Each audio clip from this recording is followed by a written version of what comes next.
오늘도 우리 귀한 성도님들 새벽에 승리하셨습니다. 참 새벽에 이렇게 일찍 일어나는 거 쉽지 않죠. 그러나 이 비상식입니다. 비상 특별 새벽 기도입니다. 정말 비상 때는 항상 깨어 있어야 되는데 정말 우리 성도님들이 이렇게 새벽에 일어나셔서 하나님을 향해서 예배를 드리는 그 중심을 하나님 기뻐하고 계시고, 또 여러분의 그 마음의 간절한 소원을 우리 주님 응답해 주실 줄로 믿습니다. 우리가 살아가면서 누구를 바라보고 사느냐 굉장히 중요한 거예요. 항상 두 종류의 사람이 있어요. 하나님을 바라보며 사는 사람이 있고 세상을 바라보며 사는 사람이 있습니다. 이 다윗은 특별히 엄청난 고난과 환난의 시기 가운데 항상 하나님을 바라보며 사는 모습을 보게 됩니다.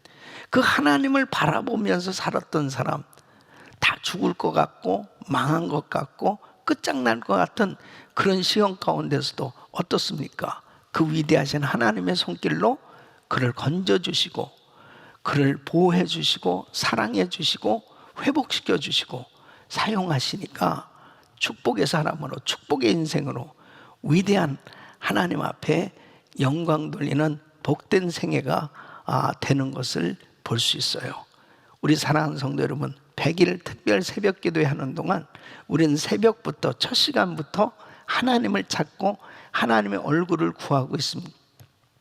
이런 습관이 평생 이루어지셔서 때로 어떤 상황 속에서도 하나님만 바라보며 사는 삶이 되시기를 예수 이름으로 축원합니다.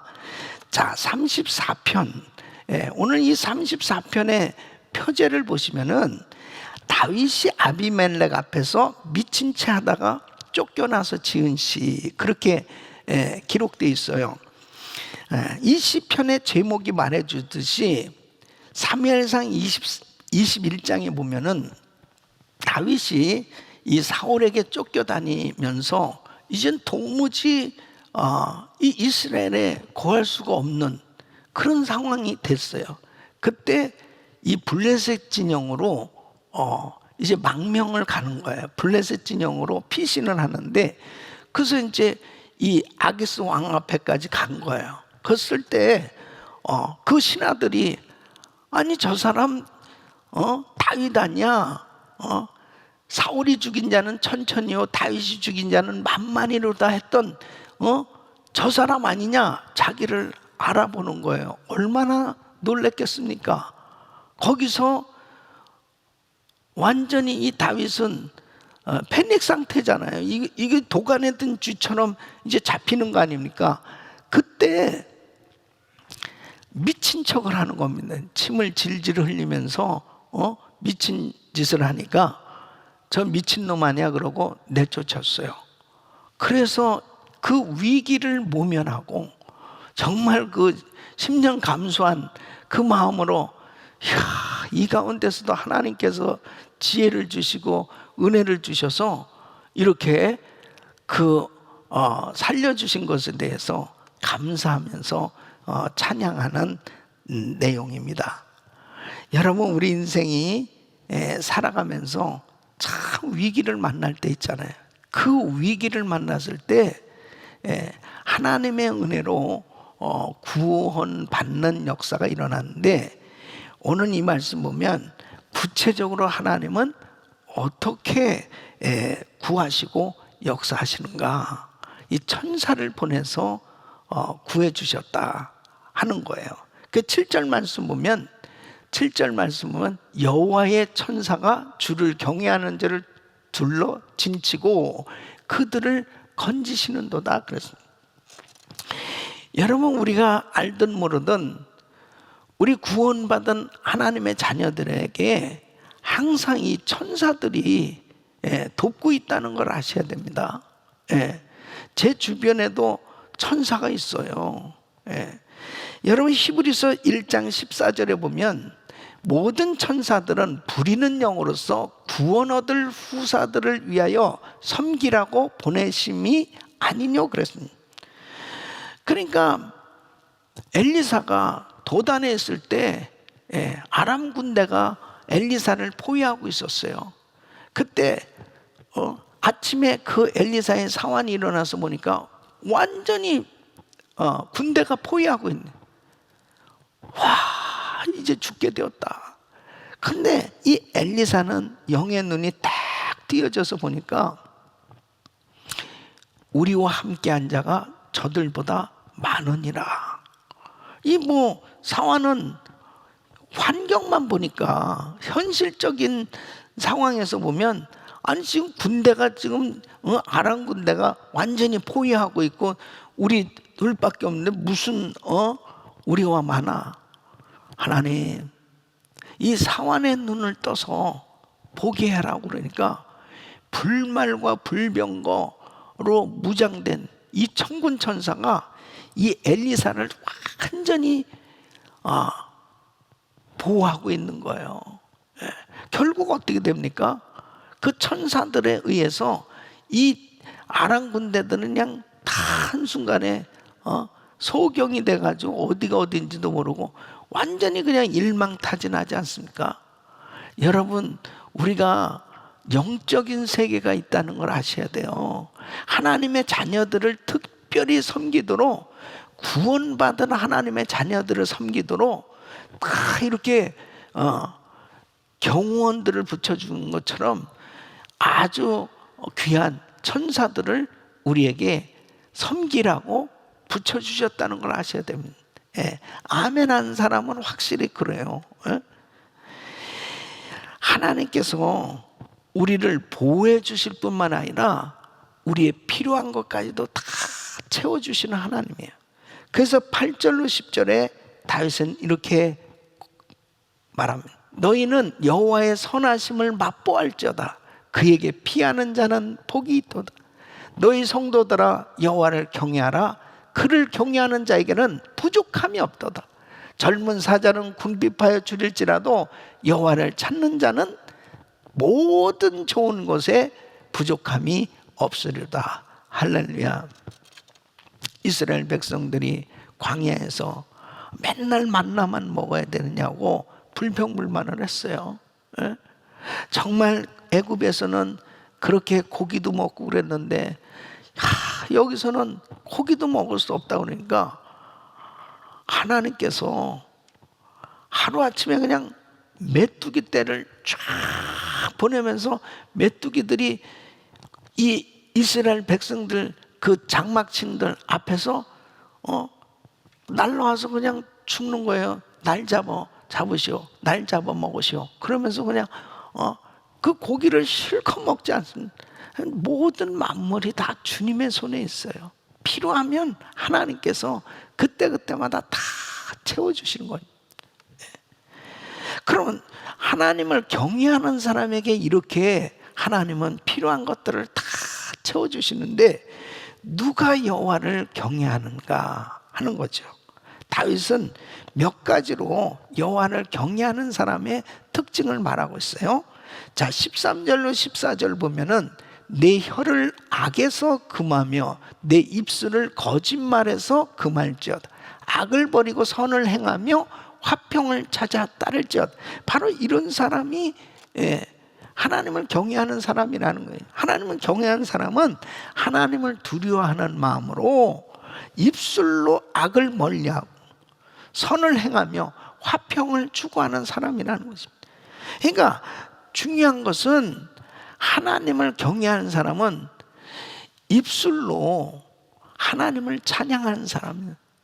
입술로 하나님을 높여드리고 하나님 앞에 이 입술로 절대로 사단이 좋아하는 말을 안 하는 것입니다. 그러니까 혀로 악한 말, 거짓말, 불신의 말 이런 것들은 전부 사단이 좋아하는 말이에요. 이런 것들을 금하는 사람이에요. 여러분, 사람이 입술만 지켜도 큰 재앙은 면하는 거예요. 항상 이 말이 얼마나 중요한지 모릅니다. 그래서 잠언 18장 6절로 8절 보면 미련한 자의 입술은 다툼을 일으키고 그 입은 매를 자청하는, 미련한 자의 입은 그의 멸망이 되고 그 입술은 그의 영혼의 그물이 되느니라. 남의 말하기를 좋아하는 자의 말은 별식과 같아서 뱃속 깊은 데로 내려가느니라. 잠언 18장 20절 21절에 보면 사람은 입에서 나오는 열매로 하여 배가 부르게 되나니 곧 그 입술에서 나는 것으로 하여 만족하게 되느니 죽고 사는 것이 혀의 권세에 달렸니 혀를 쓰기 좋아하는 자는 그 열매를 먹으리라니. 그러니까 하나님을 경외하는 사람은 그 입에서 나오는 말이 남을 축복하고 그리고 격려하고 칭찬하고 그리고 믿음으로 고백하고 감사하고 기도하고 찬양하고 복음을 전하는 이러한 그 축복의 말을 하는 그런 입술이 되니까 하나님께서 그 고백한 대로 복을 주시는 것을 볼 수 있습니다. 그래서 항상 우리의 입술이 어떻게 하면은 하나님께 영광이 되고 이웃에게는 덕이 되고 그리고 내가 내뱉은 모든 말이 나에게로 그대로 돌아온다고 한다면 하나님을 경외하는 사람의 그 입술에서 나오는 그 축복의 말들이 결국 그들의 인생을 만드는 겁니다. 어느 교회를 다니는 자매님이 이 남편 때문에 너무 마음이 상해 있는 거예요. 이 남편이 이 광산에 빠져서 1년 내내 거의 가을까지는 그곳에 가서 지내는 것입니다. 그리고 이제 겨울철에 오게 됐는데 생활을 도와주질 않는 거예요. 그러니까는 아이들 데리고 혼자서 생활을 꾸려가는 너무너무 힘든 거예요. 그러니까 뭐 사실 교회는 다니지만은 그냥 남편이 너무 미운 겁니다. 그래서 남편을 향해서 자기 마음으로도 수없이 죄를 짓는, 그리고 자기도 모르는 사이에 자꾸 안 좋은 말이 나오는 거죠. 그러니까 남편 흉을 보고 그리고 계속 욕을 하면서 그렇게 지내오다가 어느 날 로마서 2장 20절에 말씀이 딱 읽다가 마음이 찔리면서 감동이 된 거예요. 네 원수가 줄이거든 먹이고 목마르거든 마시오라. 그리하면은 내 숯불을 그 머리에 쌓아놓으리라. 이 말씀. 남편이 어느 사이에 원수가 된 거죠. 그러니까 너무 미운 거예요. 너무 싫은 거예요. 너무 속상한 거예요. 할 수 없이 그냥 사는 거예요. 그러니까 막 그렇게 살다가 이 말씀이 딱 이 비수같이 꽂힌 거예요. 그래서 이제 이 말을 바꿔서 남편을 계속 축복하기 시작했답니다. 계속 남편을 축복하면서 기도하기 시작했대요.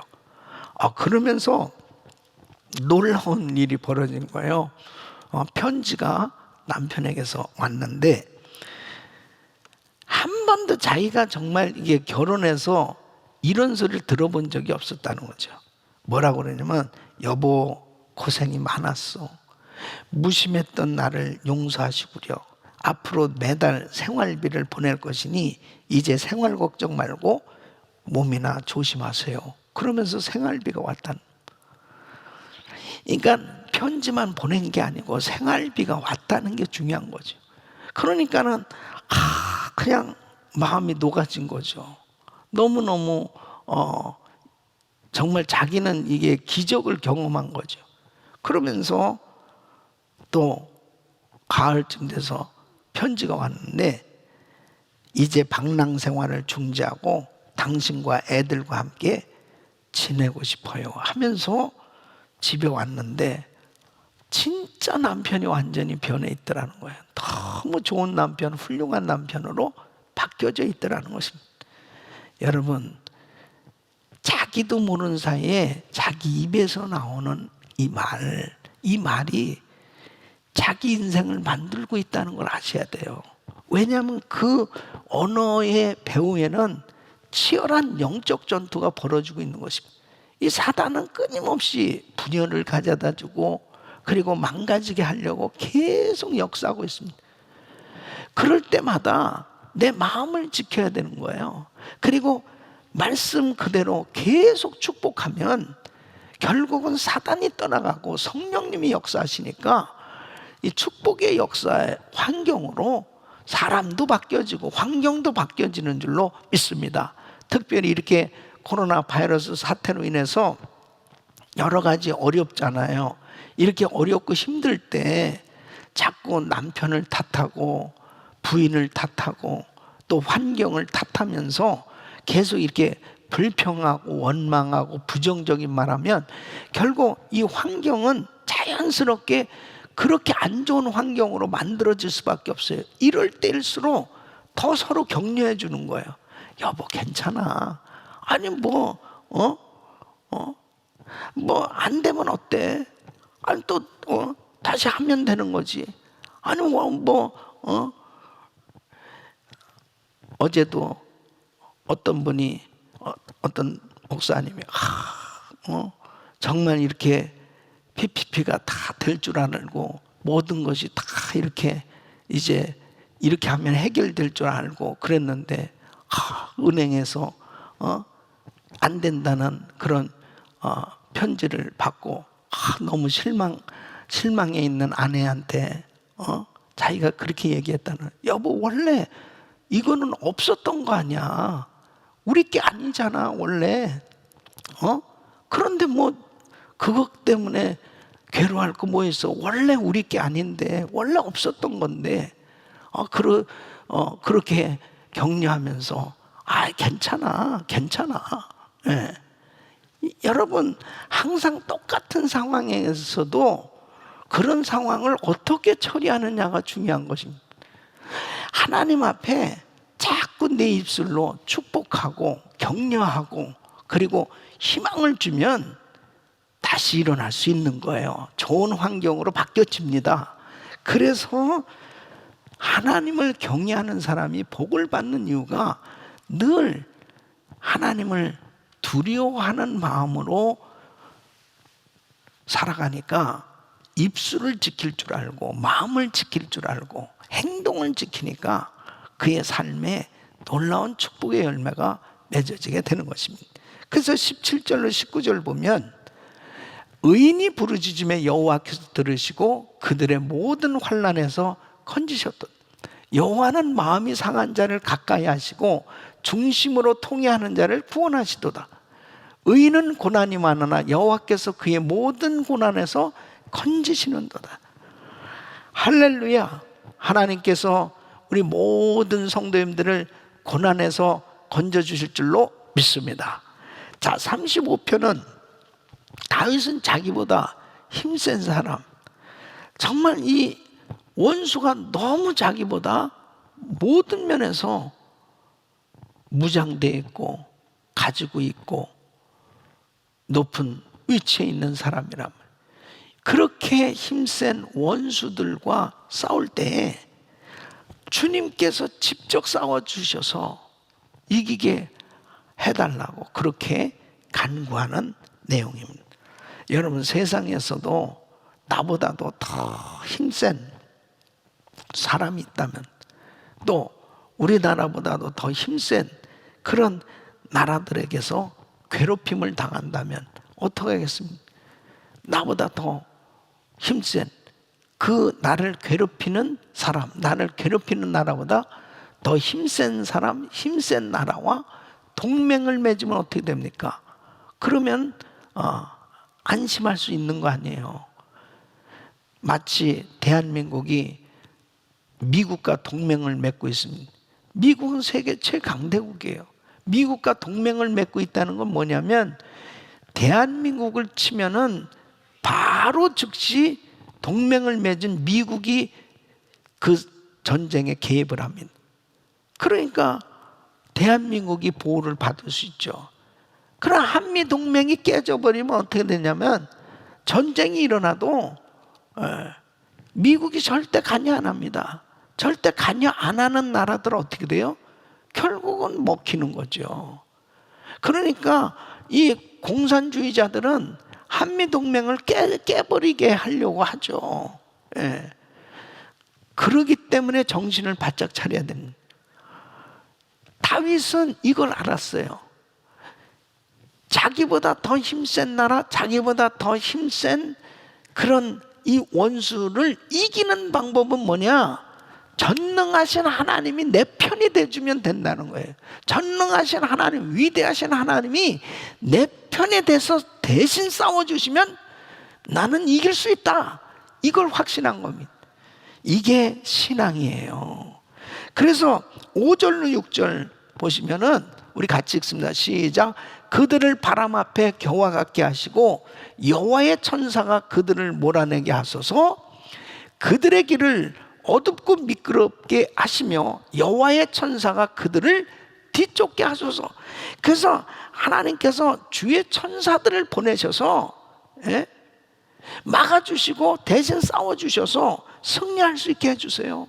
그러니까 다윗이 실제 골리앗과 싸워서 이길 수 있었던 것은 다윗이 어린 정말 칼도 쓸 줄 모르는 그런 아이였지만은 이 다윗이 하나님을 전적으로 의지하니까, 하나님을 전적으로 붙들고 있으니까 하나님의 천사들이 다윗을 도운 거예요.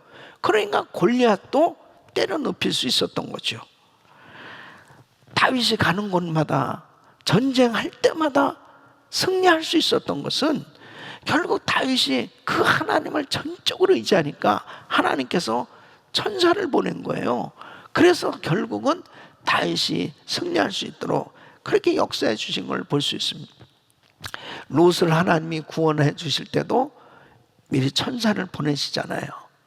여호수아가 가나안 땅을 정복할 때도 결국 하나님께서 천군 천사를 보내서 그때그때마다 말씀을 주시고 기적같이 요단강을 건너가게 하시고 여리고성이 무너지게 하시고, 이런 일들이 바로 본인들이 할 수 있는 일이 아니에요. 하나님의 천사를 보내서 하나님께서 직접 싸워주시니까 이런 역사들이 일어나는 거예요. 여러분 마찬가지입니다. 도무지 우리 힘으로 해결할 수 없는 문제들이 있을 때 하나님 앞에 구하잖아요. 하나님 앞에 구할 때 그들에게 역사하신 하나님은 우리에게도 우리의 기도를 들으시고 천군 천사를 보내셔서 이 모든 문제들을 해결해 주신 줄로 믿습니다. 그래서 17절 말씀 보면 주여 어느 때까지 관망하려 하시나이까 내 영혼을 저 멸망자에게서 구원하시며 내 유일한 것을 사자들에게서 건지소서. 다윗을 죽이려는 상황에서 하나님 앞에 도움을 구하고 있는 거예요. 그럴 때 23절로 24절 시작. 나의 하나님 나의 주여 떨치고 깨셔서 나를 공판하시며 나의 송사를 다스리소서. 여호와 나의 하나님이여 주의 공의대로 나를 판단하사 그들이 나로 말미암아 기뻐하지 못하게 하소서. 결국은 공의의 하나님께서 함께 하셔서 그 모든 문제들을 선악간에 해결해 주실 것을 그는 분명히 확신하고 있습니다. 우리는 위기 때마다 항상 그 하나님께서 천사들을 보내서 역사하신다 하는 것을 확신하셔야 됩니다. 여러분, 이 코로나 바이러스는 이건 정말 하나님의 재앙이에요. 하나님이 허락한 재앙입니다. 그렇기 때문에 이것은 하나님께서 이 바이러스를 소멸시켜 주셔야 되거든요. 하나님 앞에 그래서 우리가 믿음으로 비상 기도를 하고 있는 것입니다. 우리 기도를 들으시고 하나님 전 세계에 창궐하고 있는 이 코로나 바이러스를 소멸시켜 주시옵소서. 할렐루야. 36편에 보면 다윗은 이 악인들의 이 악의 특징, 이 악인들의 이 특징을 열거하면서 공평하신 하나님의 판단으로 이 문제를 해결해 달라고 기도하는 걸 볼 수 있습니다. 이 악인들의 특징이 뭐냐면 첫째는 하나님을 두려워하지 않는 거예요. 예. 1절 말씀 보면 악인의 죄가 그의 마음속으로 이르기를 그의 눈에는 하나님을 두려워하는 빛이 없다. 하나님을 두려워하지 않습니다. 두 번째는 자기 행위를 바른 줄로 착각해요. 그래서 2절 말씀을 보면은 그가 스스로 자랑하기를 자기의 죄악은 드러나지 아니하고 미워함을 받지도 아니하리라. 예? 그러니까 아무도 모르는데 뭐 괜찮아. 그리고 뭐 나만 하나? 그러면서 이게 분별이 제대로 하나님을 두려워하지 않으니까 계속 무서운 죄를 짓는 것입니다. 그런 가운데서 다윗은 하나님의 이 인자심, 하나님의 진실하심을 의지합니다. 바로 5절로 6절 우리 한번 같이 읽었습니다. 시작. 여호와여, 주의 인자심이 하늘에 있고 주의 진실하심이 공중에 사무쳤으며 주의 의는 하나님의 산들과 같고 주의 심판은 큰 바다와 같으니이다. 여호와여, 주는 사람과 짐승을 구하여 주시나요? 그래서 하나님의 얼굴을 구하며 바로 그 하나님의 진실하심을 의지하겠다는 것입니다. 그럴 때 하나님께서는 이 악인들의 모든 악행을 심판해 주시고 하나님께서 의인에게는 하나님을 의지하는 자에게 더 풍성한 은혜를 베풀어 주시겠다 하는 것을 확신하는 거예요. 그래서 10절로 12절 우리 같이 읽습니다. 시작. 주를 아는 자들에게 주의 인자심을 계속 베푸시며 마음이 정직한 자에게 주의 공의를 베푸소서. 교만한 자의 발이 내게 이르지 못하게 하시며 악인들의 손이 나를 쫓아내지 못하게 하소서. 악을 행하는 자들이 거기서 넘어졌으니 엎드러지고 다시 일어날 수 없으리다. 하나님께서 해결해 주셔야 되는 거예요. 네. 자, 저는 오늘 은혜 나눌 여러분과 함께 은혜 나눌 한 구절 말씀은 시편 34편 19절 말씀입니다. 우리 같이 읽습니다. 시작. 의인은 고난이 많으나 여호와께서 그의 모든 고난에서 건지시는도다. 다시 한번 시작. 의인은 고난이 많으나 여호와께서 그의 모든 고난에서 건지시는도다. 할렐루야. 하나님은 의인이 당하는 고난을 그냥 내버려 두지 않습니다. 자, 15절 말씀 보면 34편 15절 같이 읽습니다. 시작.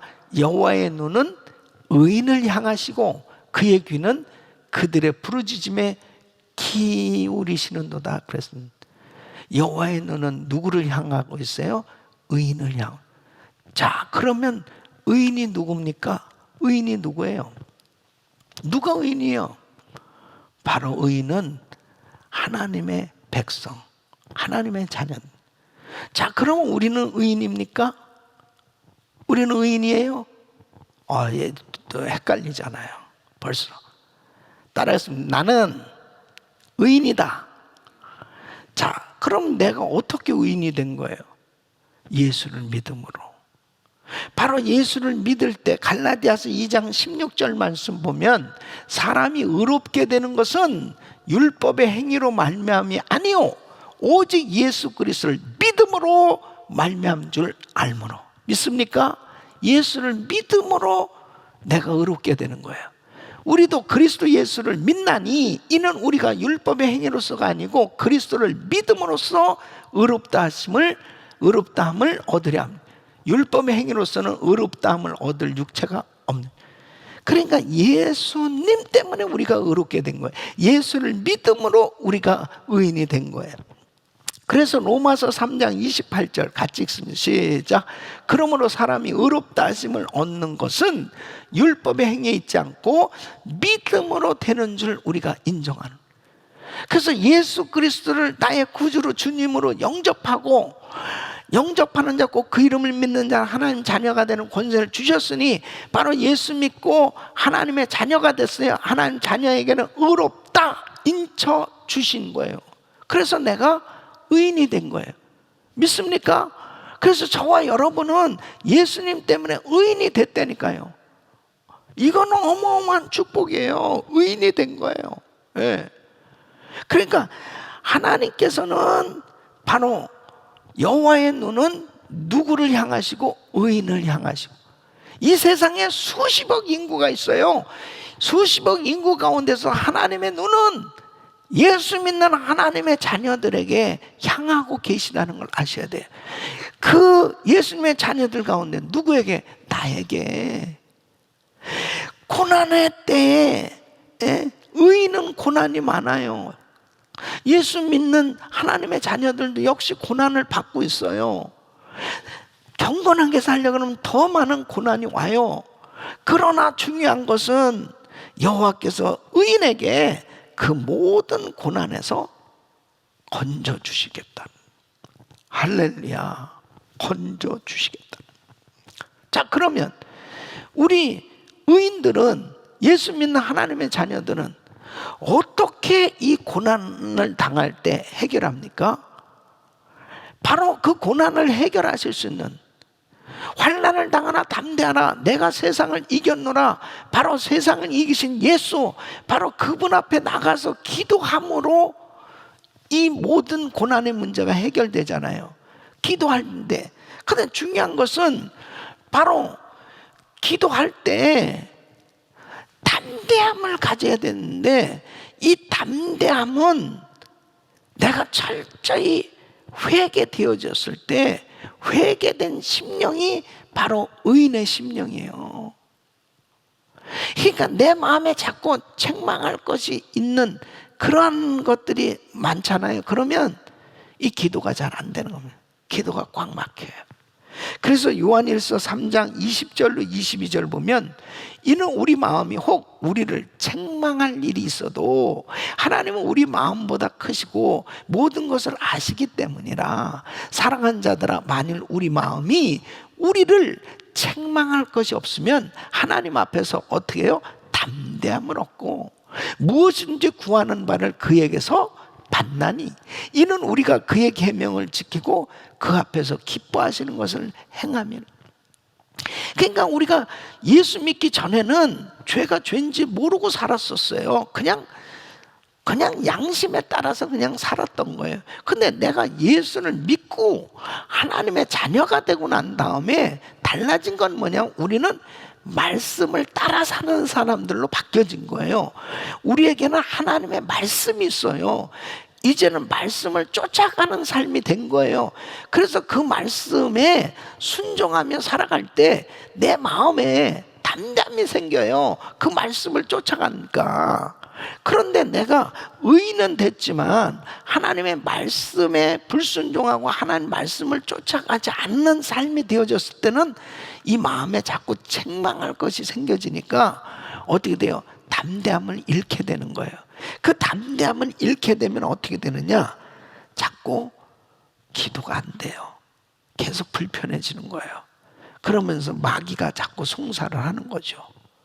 그래서 우리는 기도할 때 마음에 죄가 생각나면 그때마다 회개해야 됩니다. 철저히 회개해야 됩니다. 그래서 기도의 삶은 성결의 삶이요, 기도의 삶은 순종의 삶인 거예요. 그래서 하나님 앞에 내가 철저히 회개하게 되어졌을 때 그 심령이 회개된 심령이 되면 담대함을 갖게 됩니다. 여러분, 특별히 우리가 100일 새벽 기도회를 지금 하고 릴레이 금식 기도를 하고 있습니다. 이럴 때 중요한 것은 뭐냐면, 이제 나는 의인된 자격으로 하나님 앞에 기도할 수 있는 이 특권을 가졌는데, 자, 많은 이 고난 가운데서 우리가 건짐을 받고 이 응답을 받고 하나님께 영광 돌린 삶이 돼야 돼요. 그러기 위해서 중요한 것은 바로 회개된 심령을 가져야 된다. 그래야 하나님 앞에 기도할 때마다 담대해지고, 담대한 기도 가운데 하나님의 그 응답의 역사가 일어나게 되는 것입니다. 자, 이스라엘 백성들이 그렇게 금식을 많이 하고 그렇게 기도를 많이 했는데도 불구하고 왜 응답을 못 받았느냐? 바로 이사야서 58장 3절로 5절에 이렇게 말씀하고 있습니다. 우리가 금식하되 어찌하여 주께서 보지 아니하시며 우리가 마음을 괴롭게 하되 어찌하여 주께서 알아주지 아니하시나이까. 보라, 너희가 금식하는 날에 오락을 구하며 온갖 일을 시키는. 보라, 너희가 금식하면서 논쟁하며 다투며 악한 주먹으로 치는다. 너희가 오늘 금식하는 것은 너희의 목소리를 상달하게 하려는 것이 아니니라. 이것이 어찌 내가 기뻐하는 금식이 되겠으며 이것이 어찌 사람이 자기의 마음을 괴롭게 하는 날이 되겠느냐. 그의 머리를 갈대같이 숙이고 굵은 배와 재를 펴는 것을 어찌 금식이라 하겠으며 여호와께 연락될 날이라 하겠느냐 그랬습니다. 그러니까 이스라엘 백성들은 금식만 했지, 금식하는 그 삶의 내용은 금식하는 그 의도하고는 전혀 달랐다는 것입니다. 그건 뭐예요? 형식적인 금식, 그냥 형식적인 회개. 그러니까 하나님께서 기뻐 받으실 수가 없다는 거예요. 여러분, 우리는 지금 100일 릴레이 금식 기도를 하고 있습니다. 100일 특별 새벽 기도를 하고 있어요. 굉장히 중요한 말씀입니다. 굉장히 중요한. 이렇게 오랜 기간 동안 우리가 금식하며 기도할 때 하나님이 받으시는 이 금식, 받으시는 기도가 돼야 되잖아요. 그러기 위해서는 바로 시편 66편 18절에 이렇게 말씀하고 있습니다. 내가 내 마음에 죄악을 품었더라면 주께서 듣지 아니하시리라. 죄악을 품은 기도는 주께서 듣지 아니하신다는 거예요. 그래서 우리는 금식하며 기도할 때 반드시 우리들 자신들을 돌아봐야 됩니다. 왜? 하나님은 거룩하신 하나님이기 때문에. 중요한 것은 내가 회개되어지지 아니한 죄가 이런 부분들을 잘 살펴봐야 되는 것입니다. 회개만 하면 주님은 다 용서해 주고 깨끗게 해주시는데, 문제는 내가 청소를 안 하면, 치워버리지 않으면 그대로 있는 거예요. 그 하나님을 탓할 수 없습니다. 하나님은 그거 빨리 치워버리라는데, 내 마음의 죄를 빨리 치워버려야 거룩하신 하나님의 역사가 임하는데, 이것을 계속 가지고 있는 동안은 하나님의 역사하실, 오히려 하나님을 괴롭히는 일이 된다는 거예요. 하나님을 자꾸 괴롭히는 일이 되는. 그래서 우리는 100일 릴레이 금식 기도를 하고 이렇게 100일 새벽 기도회를 하면서 하나님 앞에 많은 기도를 하고 있습니다. 이 기도가 상달되어서 하나님께서 축복하심으로 응답받기 위해서, 첫째, 내가 아직 고백하고 회개하지 않은 죄가 있는가, 이걸 살펴보면,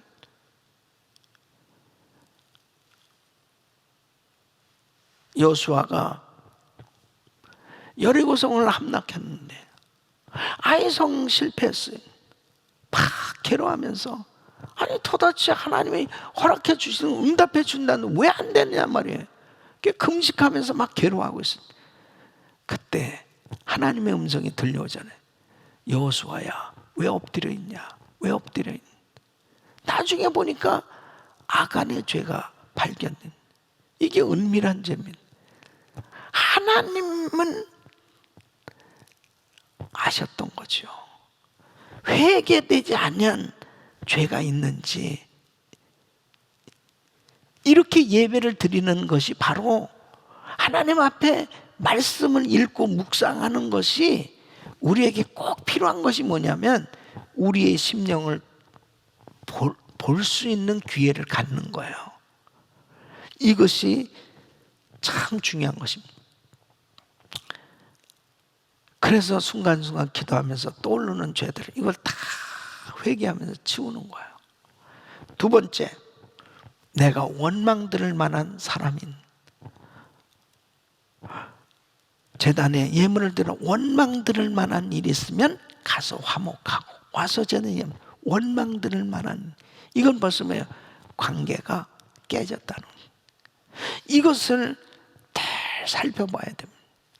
세 번째, 내가 갚지 않은 돈이 있는가? 남에게 내가 돈을 빌렸어요.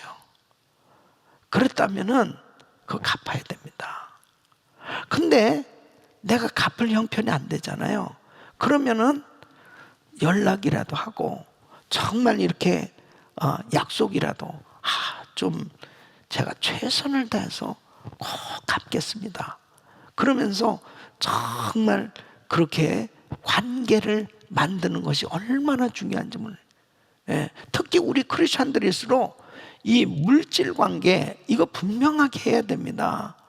이거 정확하게 해야 돼요. 이런 부분에 대해서 그냥 적당하게 그냥 남한테 돈 빌리고 그냥 적당하게 넣으면 그건 안 돼요.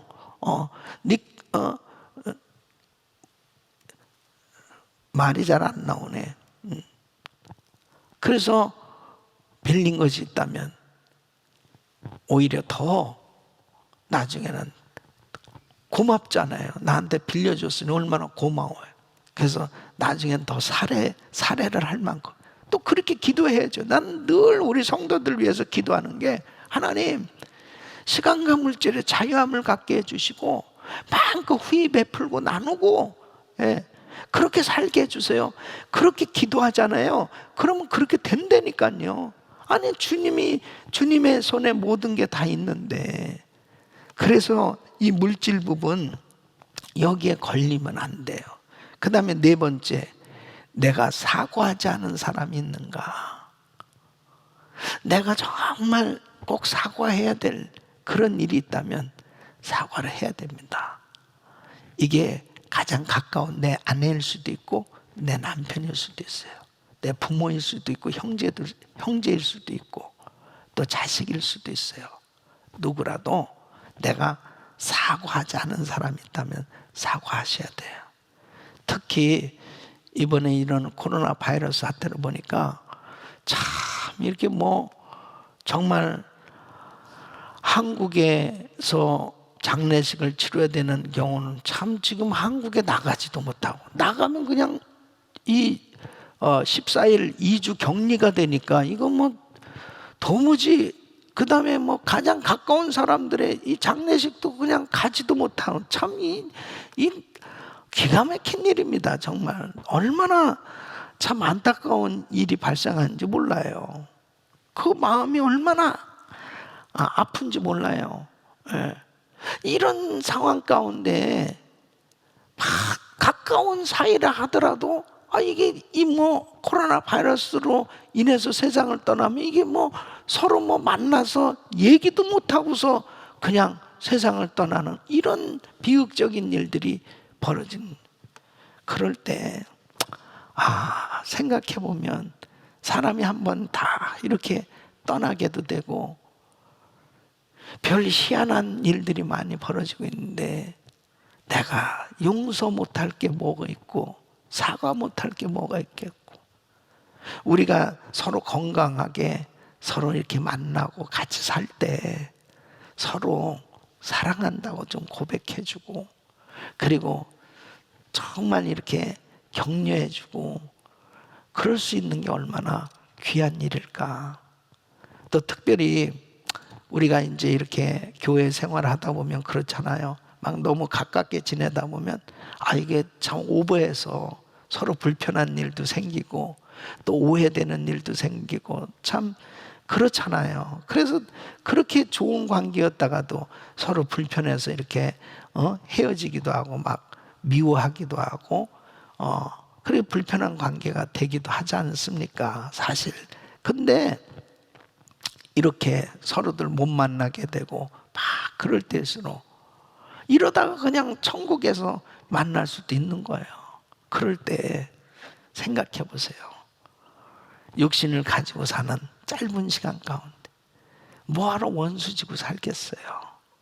내 자존심 다 내려놓고 손 잡아주고 또 용서해달라면 용서해주고 그리고 화해하자면 화해해주고 그게 능력이거든요. 사랑이 능력입니다. 허다한 허물을 덮는 게 그게 사랑이에요. 그럴 때 주님이 내가 생각만 해도 응답해 주시는 하나님의 역사로 우리를 축복해 주시는 거예요. 사랑하는 성도 여러분, 바로 의인에게 고난이 많지만 하나님께서는 많은 의인의 고난을 하나님께서 해결해 주시고 건져 주신 줄로 믿습니다. 이번에 우리 100달러의 기적 행복 나눔 프로젝트도 바로 어떤 면에서 보면 하나님이 우리를 축복해 주시는 그런 우리의 사랑을 나눌 수 있는 그런 축복의 기회인 거지요. 그래서 우리 성도들끼리 막 조금씩이라도 서로 나누고, 그것을 하나님이 얼마나 기뻐하실까. 얼마나 기뻐. 그게 진정한 금식입니다. 그게 진정한 기도예요. 그것이 하나님의 마음이에요. 그럴 때 하나님께서 우리의 기도를 들으시고 역사하시는 것입니다. 자, 다시 한번 우리 읽어보겠어요. 시편 34편 19편 시작. 의인은 고난이 많으나 여호와께서 그의 모든 고난에서 건지시는도다. 우리 사랑하는 성도 여러분, 우리가 주님을 향해 있기만 하면, 그리고 주님의 말씀 따라가면 아무리 많은 고난 가운데 있다 하더라도 걱정할 거 없어요. 주님이 건지시는도다. 이 약속이 여러분 모두에게 임하기를 예수 이름으로 축원합니다.